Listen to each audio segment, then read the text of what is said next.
يوم 13 مارس أعلن المدرب منتخب المغربي وليد الركراكي على اللائحة التي ستشارك في المواجهات الودية أمام منتخب أنغولا يوم 22 من شهر مارس، ومنتخب موريتانيا يوم 26 من شهر مارس. وهذه اللائحة اللي عرفت تغييرات عديدة كقائد رومان سيس ونصير مزراوي وسفيان بوفال، وعرفت كذلك استدعاء أسماء تحمل القميص المنتخب المغربي لأول مرة كسفيان الخديم وإلياس بن صغير وإبراهيم دياس. هادشي كامل غادي نشوفوه في هذا الفيديو.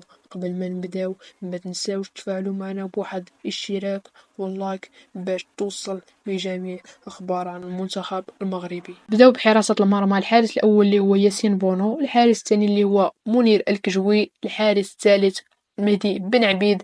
ننتقل الى مركز الدفاع: نايف اجرد، عبد الكبير ابكار، أشرف داري، شادي رياض، أشرف حكيمي، محمد الشيبي، يحيى عطية الله، يوسف الخديم. ننتقل إلى وسط الميدان: سفيان أمرابط، أسامة العزوزي، إبراهيم دياز، بلال الخنوس، أمير ريتشاردسون، عزدين أناحي. ننتقل إلى مركز الهجوم: حكيم زياش، إلياس أخوماش، أيوب الكعبي، يوسف النصيري، سفيان رحيمي، أمين عدلي، إلياس بن صغير.